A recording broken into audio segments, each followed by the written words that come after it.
I think about the responsibility, the assurance of my commitment, the respect that I have for every detail of what nature has to offer.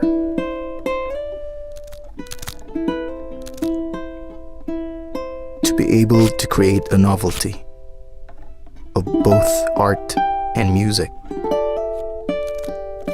it requires the stillness and solitude of a real craftsman.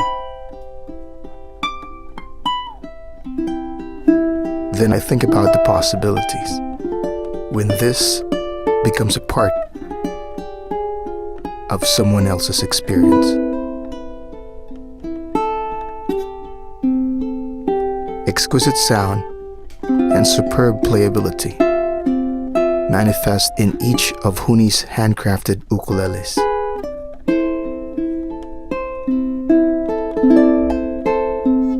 Huni is the expression of my understanding of the sacred relationship between the instrument and the artist.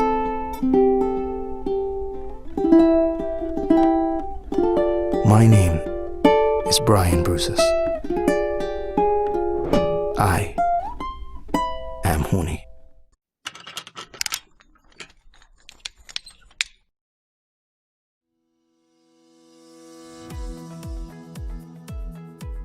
How does a wearable air purifier like Avicii M1 work? Well, in simple terms, it cleans the air and helps filter out dust and other harmful bacteria. No filter needed. Rechargeable and portable. Perfect for people on the go. It has easy controls and stylish design that is pretty lightweight. It also has power boost technology that provides 9 times more cleaning power. Wear it around your neck and have a sphere of breathable clean air anywhere you go. Make sure to get your units now. Visit us on our Facebook page at www.facebook.com/Erology or our Instagram account at _Erology. Avicii M1. Breathe healthy. Stay healthy.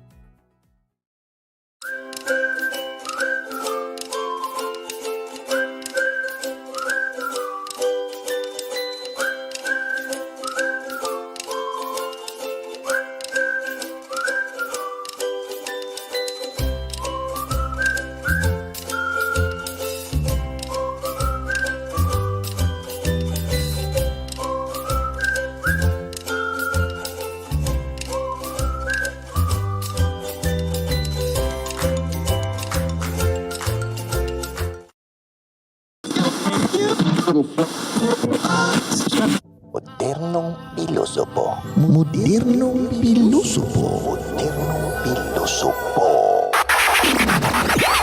Ancient philosophies presented and discussed by two Modernong Pilosopos in free-flowing, unscripted, raw, yet fun and relatable conversations. Modernong Pilosopo. Modernong Pilosopo, the podcast. Ladies and gentlemen, your host for tonight's show, Brian Bruces and attorney Rene Abseri Jr.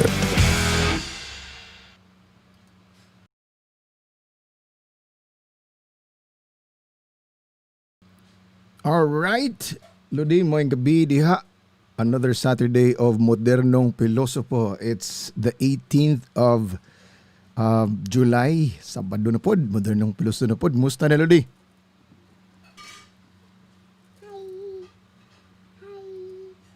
Naka-mute ka, Lodi. Sige, Lodi.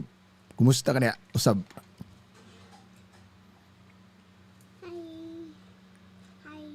Sige daw, Lodi. Lodi. Wala ka pun. Naka-mute ka. Kana. Alright. Dungog na ka. Alright. Mga gabi diha. Mabati ra. Kumbati. Speaker ako. Ha? Speaker ko balik. Sige, balik kay para di mo. Yes, sure. Kana. Okay. Usab. Alright. Greetings, usab. Alright. May gabi sa tanan. Sa atong mga listeners, may gabi, Modernong Pilosopo na punta. Another Saturday for all of us. Magabi. Nag-feedback ka na Lodi. Okay ka na. Alright, so another episode na sa episode 9 na Lodi, no? Sa atong ah, series, atong Saturday series niya. Another pilosopo na po na itong storyahan karong Sabado.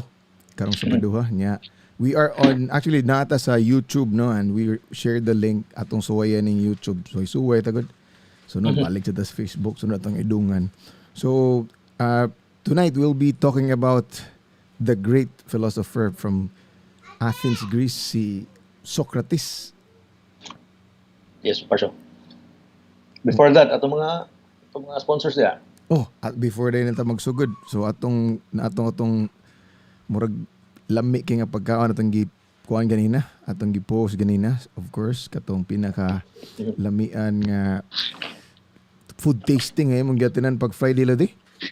Gahapon. Yeah, sa Gang's Food House. Gang's Isa Food sa mga House. major sponsors na to. Gang's Food House. You can actually contact them on their Facebook. Of course, we already flashed that in our Modernong Pilosopo. And food tasting was also done in one of our sponsors also in a resort in Liloan. The Pangeas Beach Resort. You can actually Pangeas. visit Yeah, also their yeah. website. Pangeas Beach Resort and Gang's Food House. Special mention na siya. Usara Atong- tagiya na ladi, lain-laing tagiya sila. Saray Tagia. Isa ra tagiya de. Saray Mao di. Tagia.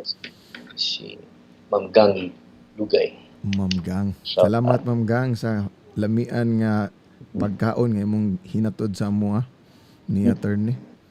Nya ang kuan pud ladi ang kani Avicii M1 si Exactly. Mr. Tabar atong hinigo kay nga 3-pointer sa Ateneo Dadis ladi. Exactly. So, And again, basic na to, Red Viper Development Corporation. And of course, you have Mayim's Beach Club sa Boal-Boal. So, yan, ito mga sponsors for our podcast for today. alright. Alright. Sa imo tagay na siya. Uy, naakos ni kon kauban meron ni Ma'am Jean. Jean akong taga ato lang gisudog yun ni para Actually, Jean pala ba, pero Jean Jean, Garcia. Jean ang nga niya, Ro apelido. Jean Ro. Lindot. Soju. Soju kay, tungod din sa K-drama pa siya. Sige niya kuan sa ta. Oh. Toast. Oh, toast. Cheers. Tagay mo eh. Una ito ang atong weekly raman tayo inom, no? Weekend raman. Winding up sa stress and of course, trying to exercise our brain cells by sharing to our listeners some, educational stuff, particularly philosophy. And for tonight, we are going to be speaking about Socrates. Socrates. Kanya. Yeah, Socrates. Amo ni Familiar silingan ka sa ba? una. Silingan may sa una na din yan. Murag nilarga na sila Australia. Wa naging magkita si Baiso. Socrates. Dagdag-iyog ganing sa tawag na. Actually, I known personally mga tao nga pangan Socrates. Na abogado isa, and then I know some other two persons. Socrates sa pangan. And when you speak of Socrates, what I like about this guy, good, because what makes him unique is that among the philosophers that we discuss in this podcast, he's the only one who wasn't able to write anything. Wa siya libro. Wa ginasuwat ha? Grabe. Wala masuwat.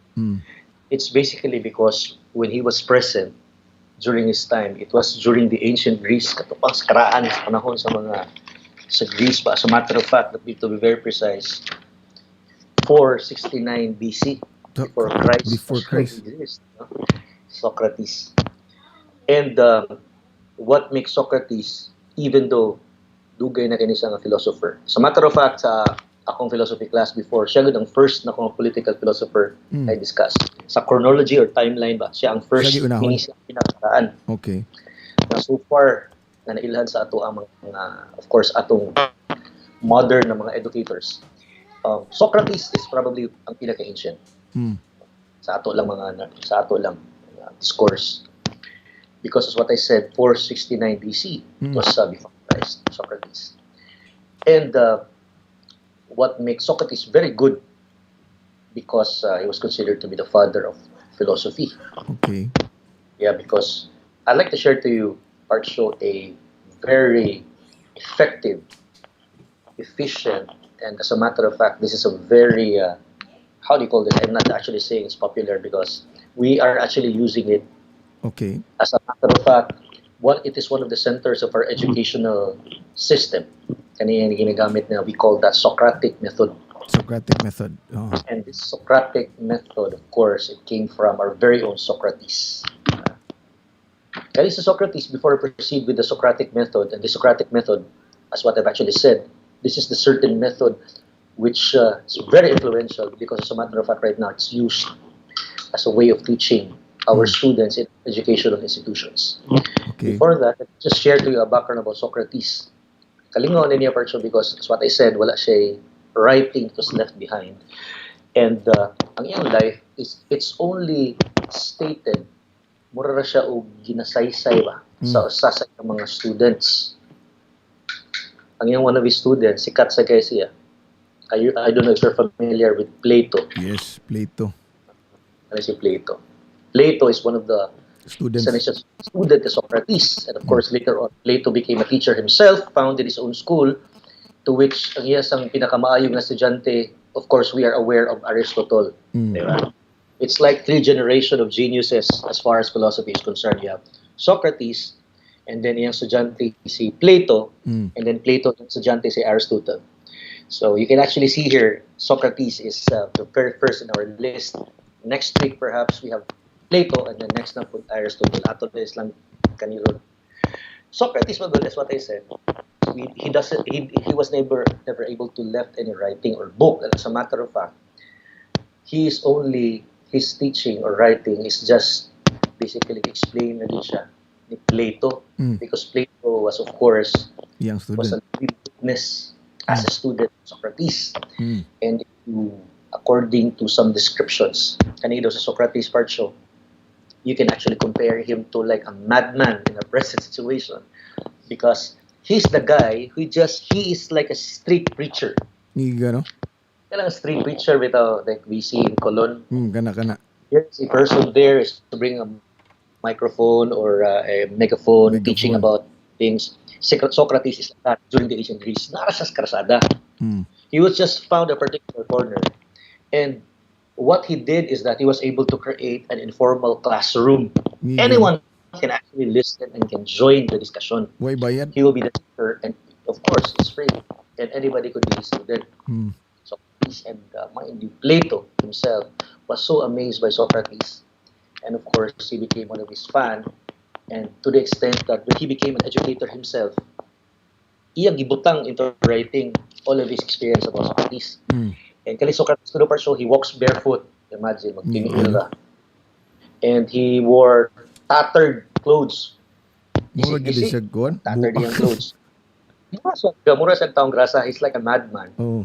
And as a matter of fact, another thing also, as far as I can recall, ingon sila nga, I don't know, of course, beauty is subjective, but books that I would like to tell you, tanang libro ako nabasa about Socrates, many people find him not physically gifted, meaning ugly, kuno. No?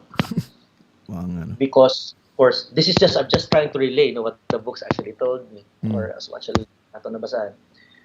Dangas ko na siya per show. So, medyo pare-pare kami. Yay ka.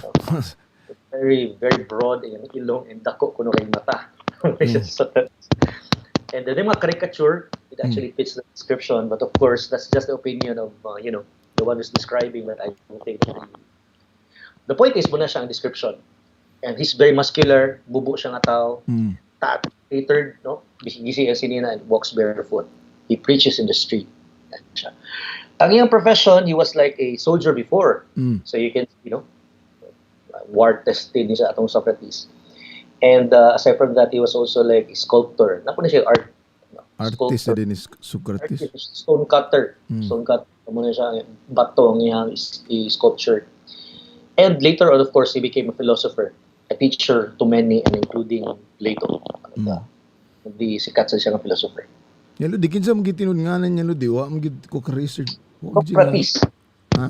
Actually naman sa internet, lain-lain ng mga names niya. But of course, it's never verified because I never left certificate to sa una.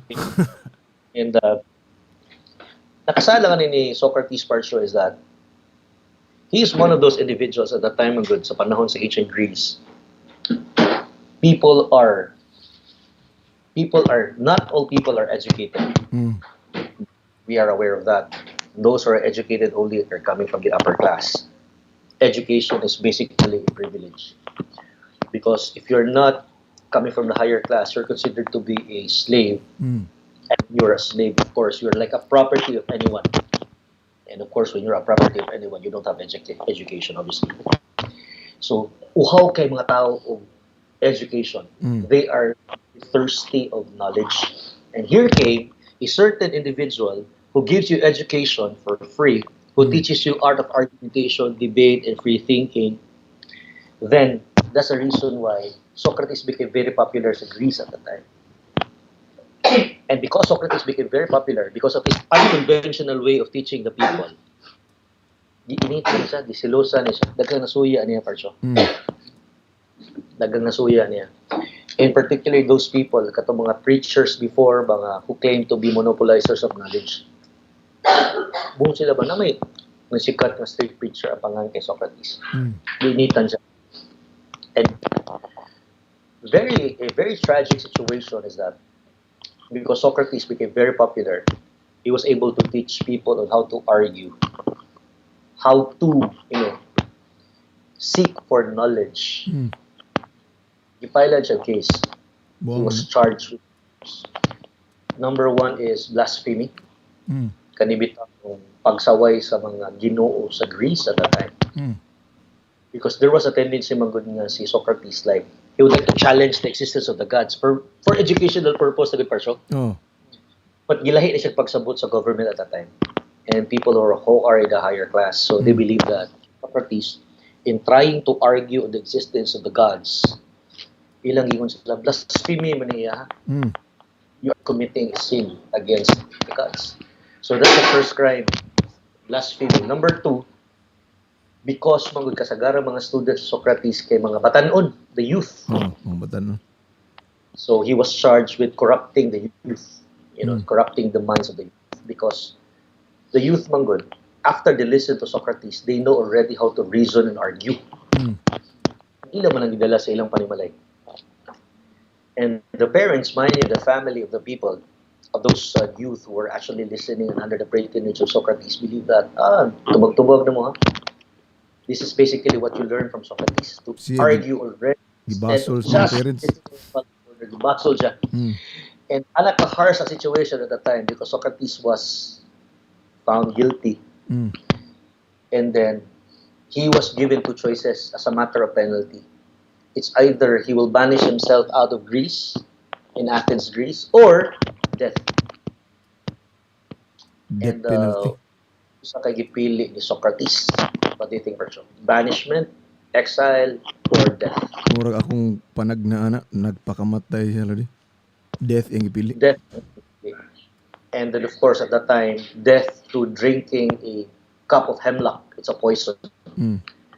That's basically how he died.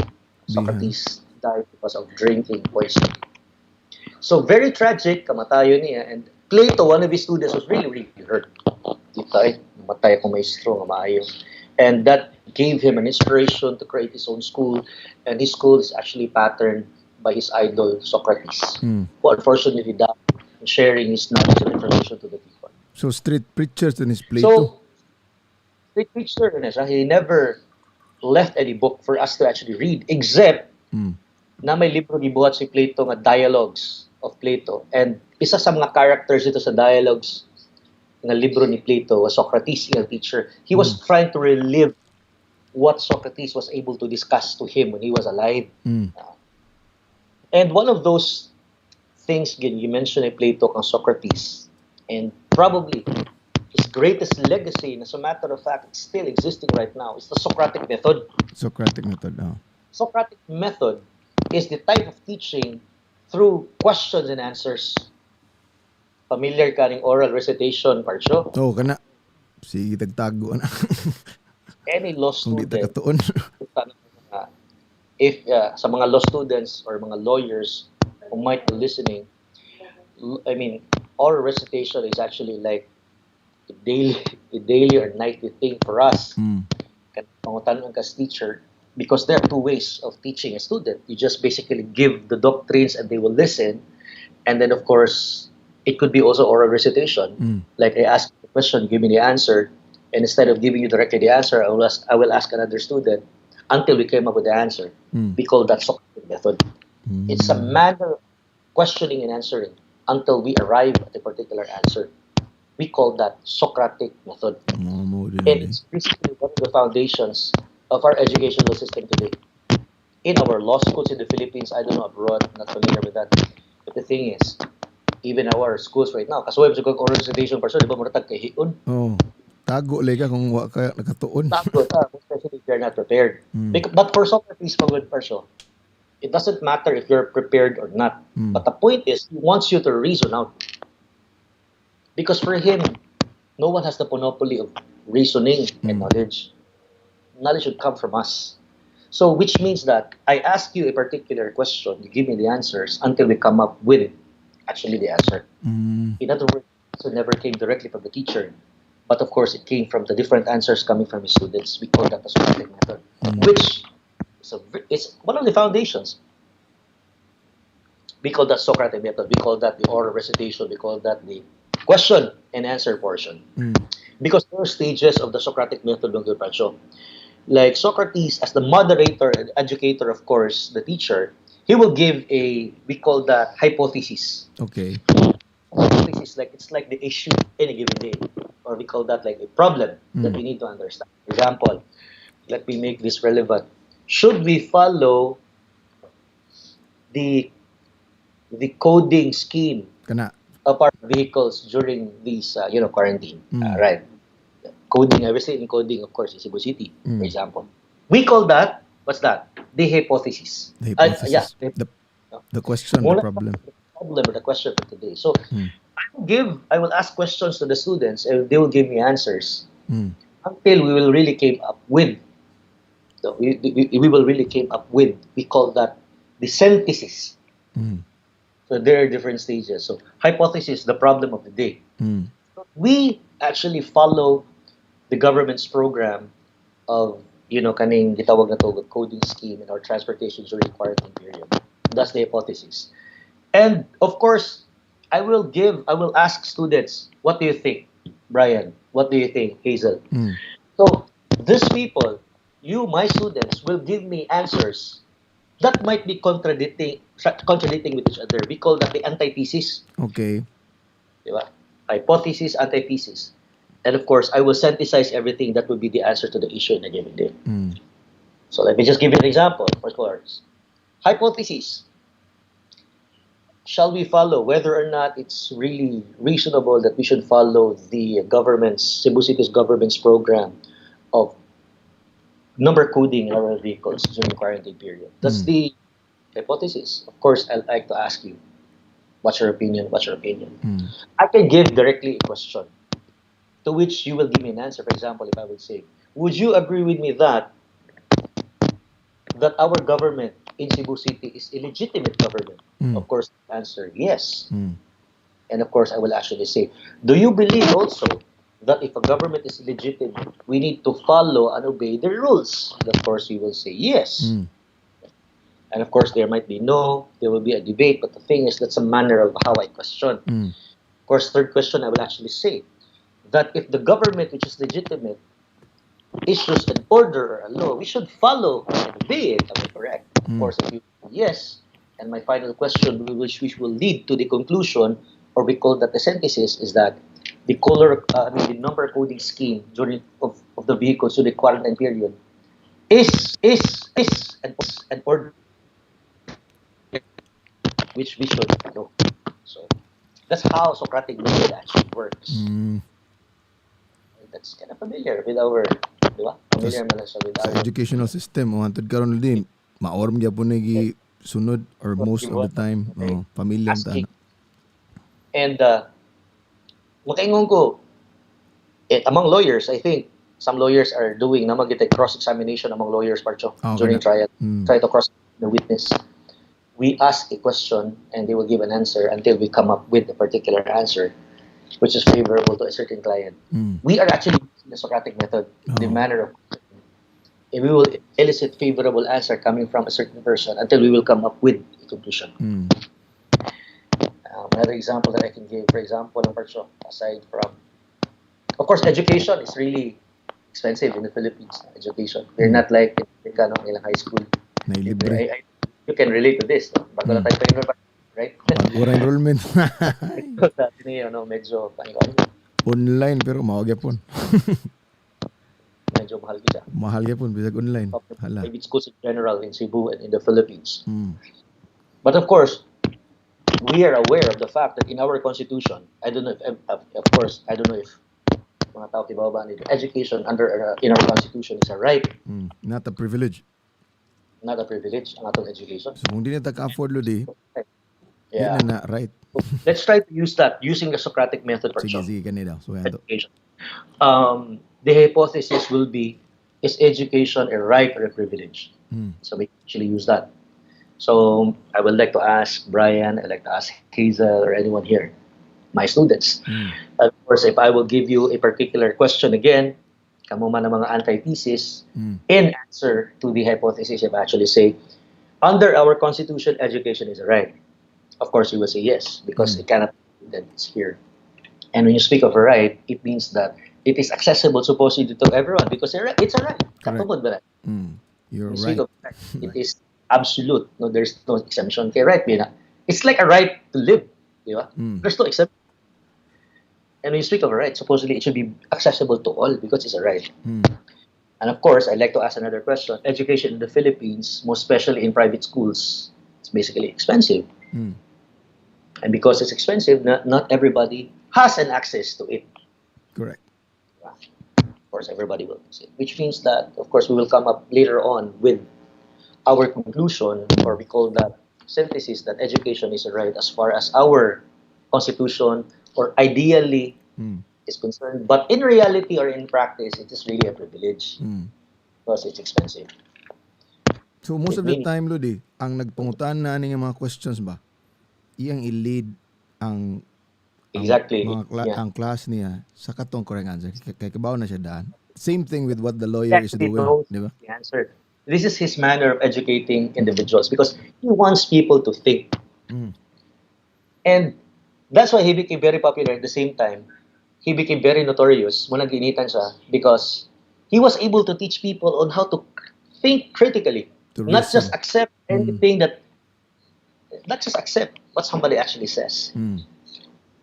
So, para niya good, education is like a gadfly. Or ito, lamok ba? Pestering a cow or any animal for that matter. Because for him, education is something that we should learn. Knocking on our doors ba? Shift sa ko, parang o impik ko. Wala. Yeah. Puno ka na pa Jean Garcia atong sponsor. This is basically what I like about Socrates. Because even though that particular technique, it's in 469 BC. It's actually, very ancient. Before Christ, pag imagine that. But we could still feel that particular type of method. And if you ask us, manigikan ng oral recitation yati, manigikan. Matagikan ni Socrates. A person who was considered to be a madman, as a matter of fact, he was even killed during his time. Because for him, at the time, his manner of teaching was not really welcome at the time because he was considered to be a threat. Because people now, if you embrace Socrates' method of teaching, that not just the teacher will give you directly the answer, but you will be able to think that the answer came from me, even though it was led only. But the thing is, ipangutanan niya mo na biya ka parcho, di ba? Yes or no? If you say yes or you say no, you are given the chance to explain. But the thing is, he will lead you to really the right to the right answer. We call that the synthesis in a given day. Hypothesis, then of course there will be antithesis, meaning there will be contradictions, debates, and of course we will come up with the synthesis in a given day. We call that the Socratic method. And that can be felt even to this very day in our educational system. Di ba? So, wala sa. Mo day na hantod karon gamit pagyapon. Nya kato, di ba, Ludi, before Christ siya. Look, or station. Before Christ man si Socrates. Exactly. Oh. Yeah. So katong pagpanahon na ni Jesus Christ, murag naam sa jay mga moments uli nga ang inanapod ang kind of teaching niya, mangutan na siya sa iyang Actually, ang daming mga isa na sa mga philosophers sa Jesus Christ, so good version. na appeal sa din na. We will reserve, sa matter of fact, kapilon ako si Jose Rizal. Yay kanindo din na. Local. Di ginausara ka episode na yung mga part 2, part 3 because Kinsa kang Di, Rizal o kang Jesus Christ? it could be Jose Rizal and after si Jesus Christ. Jesus Christ, of course, He is our God, but the thing is, we can also discuss His philosophy. Mm. Like, imagine ka ng principle ni Jesus Christ of egalitarianism, meaning equality. That's a principle. That's a political principle. Can we compare Karl Marx type of equality with Jesus Christ, egalitarianism? Ang Karl Marx ay to each according to his ability, to each according to his needs. Like po Jesus Christ. So, dagantag mga pwede masod yan napita. Sige. But right now, Socrates. Balik na Socrates. Before Christ, imagine, before Christ, he was able to deliver to us something which can be felt today. And I cannot imagine ba, he's probably the first species in this world ba to be able to create that thing. And ang kaganahan ako ni Socrates man, despite of the fact that naminyo man siya si Xantippe, pero he has a notion of love, na siya a concept of love. Yeah. He defined actually love. Yay ka. Street preacher siya. Lover boy But sa din. the political philosophers ba? I don't know how you see it is probably romantic love for some people. But again, he will claim that it's more of philosophical kind of love. For him, love is neither physical or divine. Love is neither physical or divine and cannot be described as good or beautiful. Ako lang i-read ang exact word. Instead, love is the desire or the seeking of something. Seeking of something. I like to repeat that. Love, according to Socrates, is neither physical or divine and cannot be described as good or beautiful. Instead, love is the desire of seeking something. Love man na lodi. Unsang klaseng love na lodi? I-explain daw, lodi. But some people, some political theorists will say nga pasabot aning love nga gingon ni Socrates, being a philosopher, is the love to seek knowledge. The love to learn. But we can also use this in our day-to-day situation. Sige daw lodi. Physical or Bisay daw to iyang. love is not deviating from Socrates, like love is neither physical or divine and cannot be described as good or beautiful. Instead, is the desire of seeking something. Of course, love transcends physicality, right? Bitaw. Di ba, Parcho? Physical. Ikaw, choy magig ka, di ba, Parcho? Bung kamarugag na Franco, no? Physical.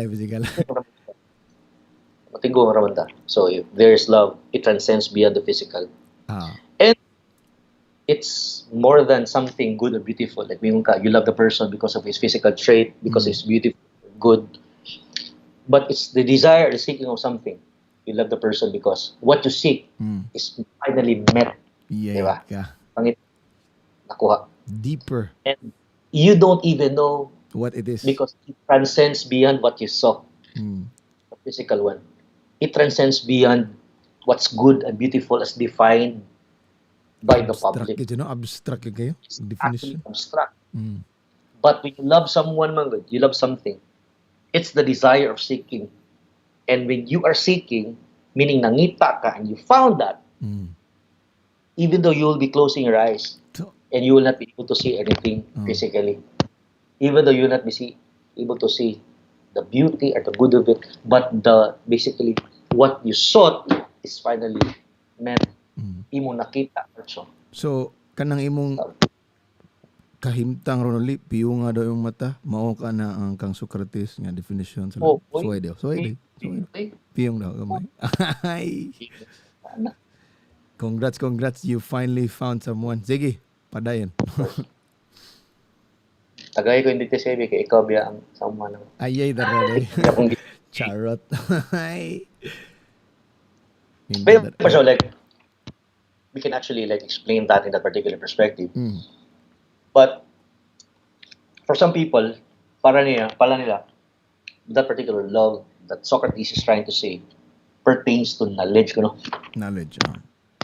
knowledge, Pero for me, it can be, useful to a certain extent to matters pertaining to relationships. Masa, any questions so far, Parcho? If you have questions before we proceed to another topic. So far, klaro na. Nindot ang mga philosophy ni Socrates Yun makarelate. Imagine, before Christ, and he was able to come up with this. Very brilliant. And another thing that also I like about Socrates is that he believes in true knowledge, is the knowledge that you know nothing. Kana.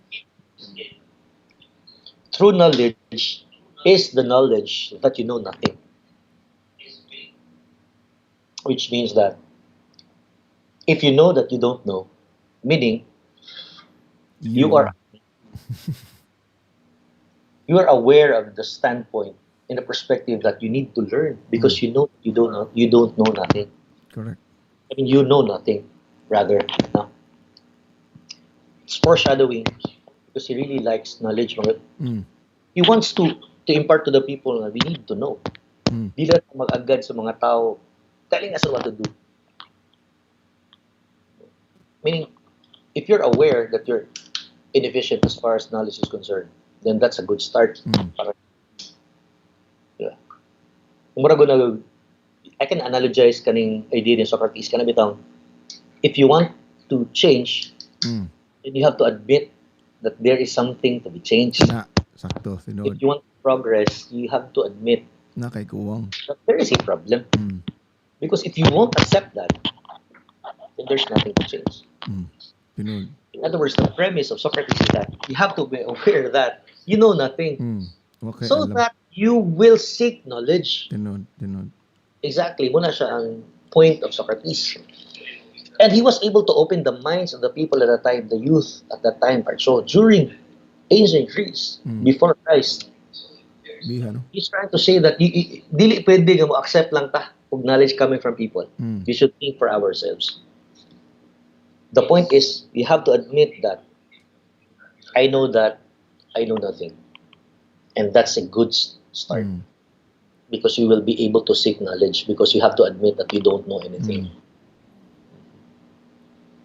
Kay sa unang panahon no di man tanan sa imong gingon ganina dili tanan maka-eskwela. Exactly. So pero ang uban siguro kanang taas og kung pwede man nato siya ma-apply these days katong mga kuan ba taas og pride ba nga di bitaw mo angkon nga di sila kamao na so lisod kay tudlo anang mga tawhana di ba lisod og Exactly. kanang change sa ilang mindset ba. Very difficult. In other words, you have to start with the perspective that you should accept the fact that you don't know so that you will learn. Kay i-close Because man mo if you will start with the premise that, diba? yeah, exactly. Because if you will start with the premise that I know everything already, then you will not accept suggestions, you will not accept trainings, you will not accept, advice. So that particular perspective, it came from Socrates. True knowledge starts from the fact that you will accept that you don't know anything. Basic that mag-start. So the true knowledge will come. You should accept the fact that you don't know anything. And that's the standpoint in which you will strive so that you will be able to learn. That's how brilliant Socrates is. And kasi mga time, a street philosopher will tell us that. And right now, both of us right now will say, bitaw, sakto siya. Tinuod. Socrates, according to him, knowledge is equal to virtue. Okay. I repeat that. Virtue is equal to knowledge. Meaning to say, di ba, virtue is the good characteristic that a person should have. Di ba? The direct opposite of virtue is vice. Kanigita mo ito mga bisyo. Bisyo. Yeah. Virtue versus vice, right? And I remember, when you speak of the word virtue, I remember, kanang bilang sa atong elementary and high school, our sections are based on virtue. Ikaw, Virtue, how do you recall your... Amo dili man to mga colors mo to Lodi. Pero katong sa pagsugod mo naam siguro yung mga kindness, mga inana nga ano, Oh, yeah, section. kindness. Ako, kasuway ko, og obedience, kasuway ko. Kasuway ko section, humility. Kana. Ayan. Mm. Kasuway sa kong section, sa taling section na ba? Mura may ma-recall ako so far, but the thing is, we are actually talking about virtues here. The good traits and characteristics that a person should have. Para ni Socrates, virtue means nothing is equal to knowledge. Meaning, all the virtues that we discussed, katugingon ako ng mga virtues sa atong high school, it's all about one thing. There's a common denominator about adto ng mga good characteristic, knowledge. Okay. Particularly, upat na sa kabuk virtue, Parso, ang gi-stress ni Socrates. And these 4 virtues ko, muna siyang pinaka-important na mga virtues, ang the common denominator ng upat is knowledge. For example, piety. Kana. Ang piety ko, is the knowledge of what is good for the gods. Di ba? Mga Greek gods. If you know what's good for the gods, sa atong mga Greek gods, then you possess the virtue of piety. Piety. And number 2, natay gitawag na courage. You know what is to be feared and what's not to be feared. We call that courage. For me, it's okay. For me, it's really, really good. Di ba, ubang tao, yung kag-isog ka, courageous ka, there's no fear. Absence of any fear means courage. But for me, I really agree with Socrates. I agree with Socrates because Socrates actually believes that when you speak of courage, it means that you know what's to be feared and what's not to be feared. Di ba, unsay kadlukan, unsay, di? So Di ba? mahadlo ang iya for him courageous, it doesn't mean nga isog lang ka puro. Exactly. Oh. Isog lang ka. Di ba? Dili na mo. Di ba tao, isog ko dali. Di ba? Pero for Socrates, the very brilliant guy, for him, courage is the knowledge of what is to be feared and what's not. So, may angay kadlukan no Parso? Una, hadlok Which ta. of not be able to perform our obligations. For me, that's courage.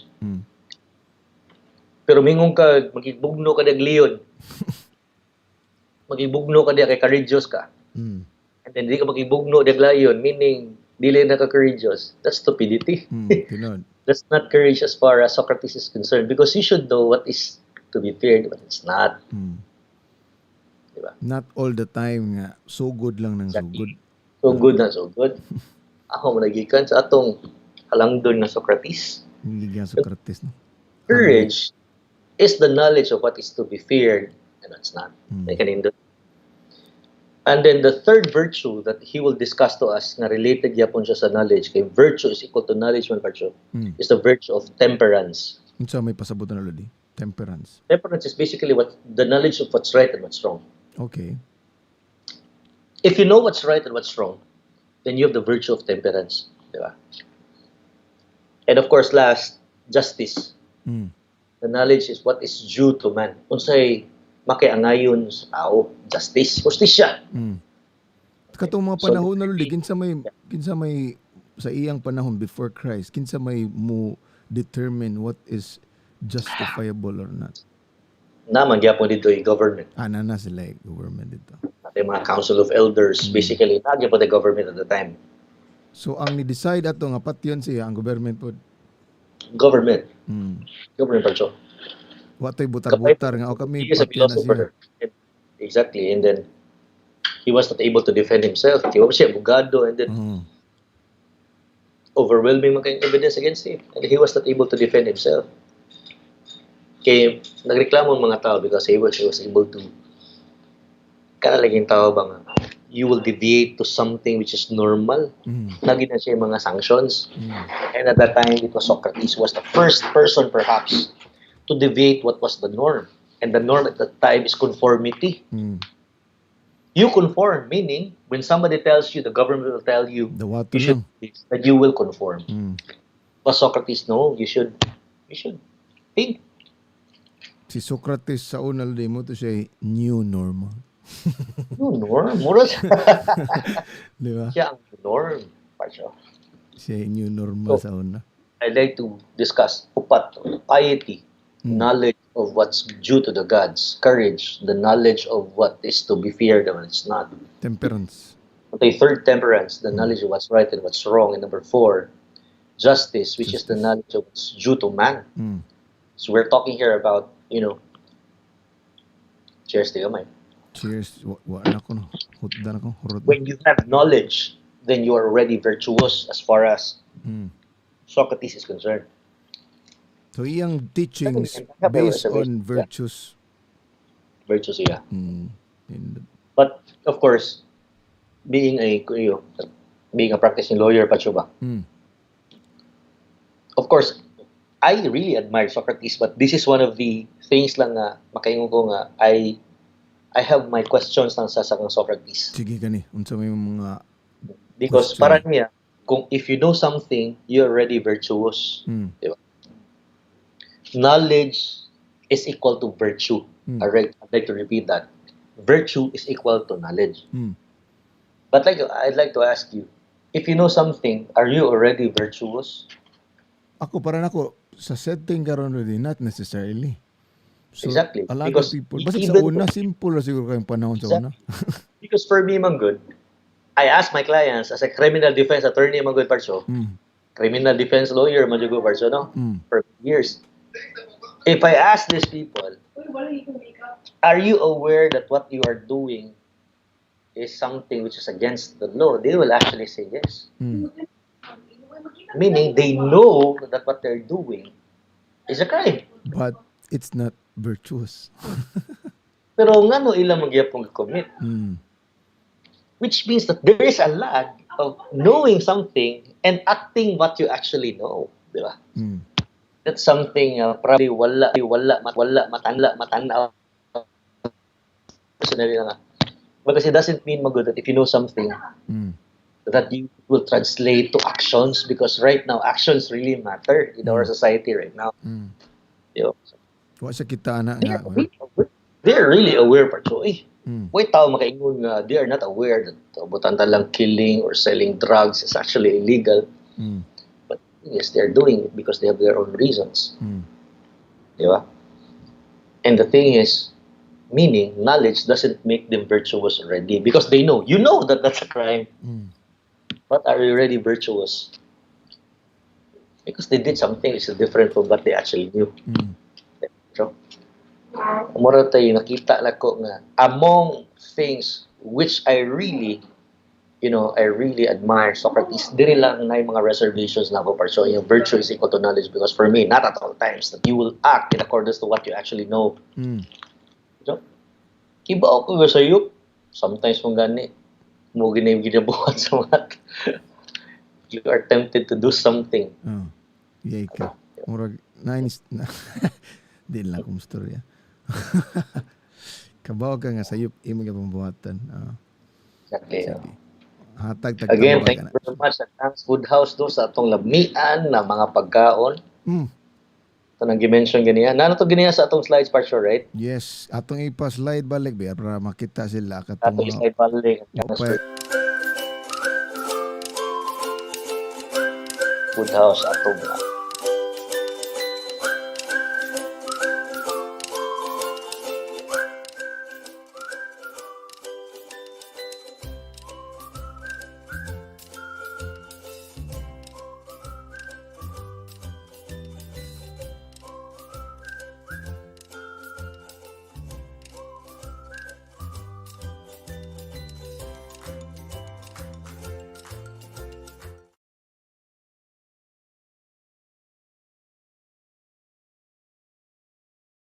crispy pata nga puting Crispy pata, daghang nila- egg sauce ang gipagapin no murag lima ka klase Pila to kaso?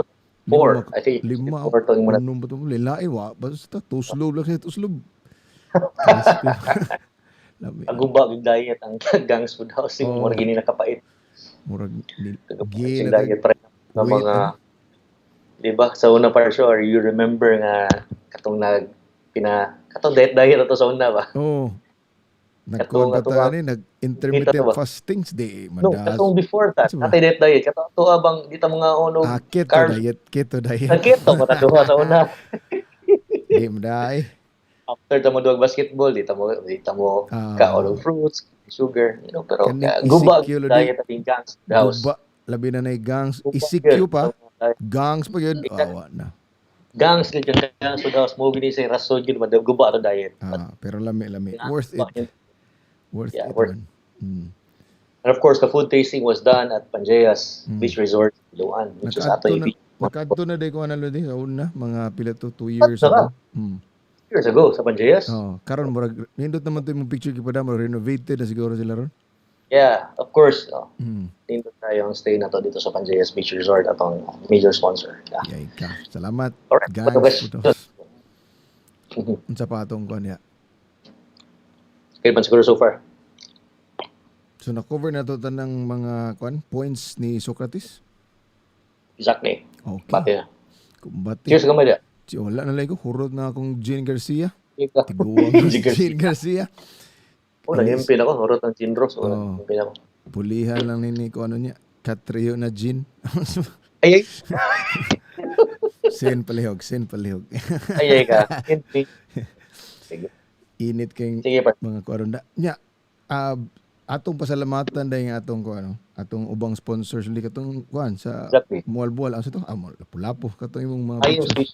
Yes, Mayans Beach House. Red Piper Development Corporation. Basic na. Natasha. Uy, Oh, si sir, Sir Lito. Lito. Miti. Iyay ka. Next meeting, ato amigo. Lagi. Lihog lang. Atong pasalamatan si Sir Litz. Sus. Sir Lit. So, baka ni kuhaan si Sir Litz sa atong kuan. Basketball. Sir Litz, thank Ano mo you. na? Og si kuan Winter na niya. si Eldrin Tabar kani si Avicii M1 uli. Ato pa din ning kuan. Ato sa greet ang ato ang amigo nga tattoo artist, si Jude Caberte. Yes. Si Sir Namin na to Jude. last time, ako gi-check. Oh, Pakita yung tattoo diya palihog, Parcho. iyay ka. Tingsa may Araw. kupat si mong tattoo diya. Mr. Jude Caberte. Naraw si Ako sa diya eh. All right. Yeah. Si Master Jude Caberte, nagkuha na ba daw? Lockdown na ba daw ang likod sa SM? Nanam sa likod sa SM.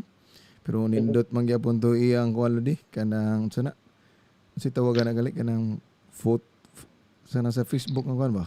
Kita ba ka to iyang kuwan? Na siya talikod genik nga post. Na siya kuyog. Ako tanawon. Tanawa niya. Di ba? Murag dili Sige, lockdown. Parcho. Sige. So, Alright.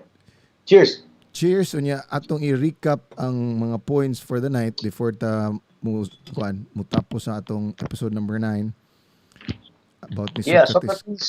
We're basically talking about Socratic method. It's basically a manner of questioning and answering.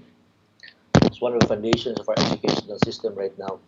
Meaning, the teacher actually asked questions until we came up with an answer. Na yung mga processes like we have hypotheses, there's antithesis, and we'll come up with the synthesis. Okay. And of course, when you speak of Socrates, we're talking here about knowledge is equal to virtue. And standpoint niya is the knowledge that you don't know nothing. Kana. You don't. I mean, basically, true knowledge is the knowledge that you don't know nothing. So naagi day true knowledge and everything mo angkon mo nga ako jogi ko mawana ni.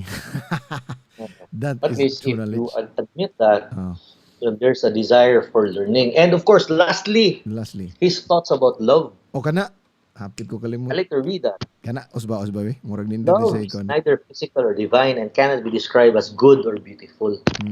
Instead, love is the desire of seeking something. Right? Kana. Gapo na siya. So mao na ang atong points for Socrates for tonight. And next time Lodi, unsa ilang ma-expect for episode 10 kinsa ni ang estudyante. Plato.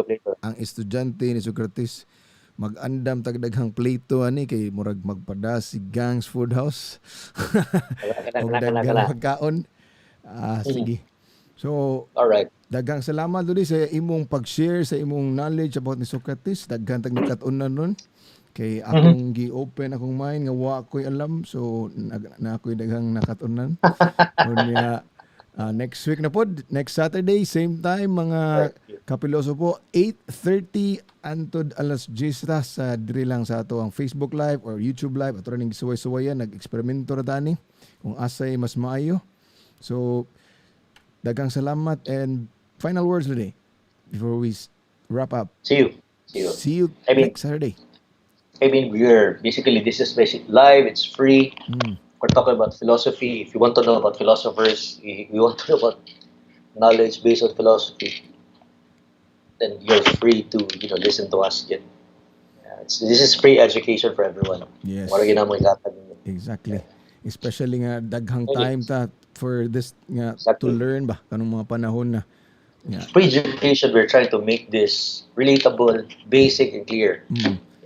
Nya si kuan nilo di before ta mo Something that nimilit we from high school kana and from high college. school and college nga before day ko kalimot di ako dingi mention nga gi-claim na day ganina ni Dr. Alvin Arcaya ang iyahang pomada nya Sakto. Yan, mamada. Yan ang price. ingon siya nga iya ko nitong gamiton kay kuan ko na siya magpa-dreadlocks ko na siya.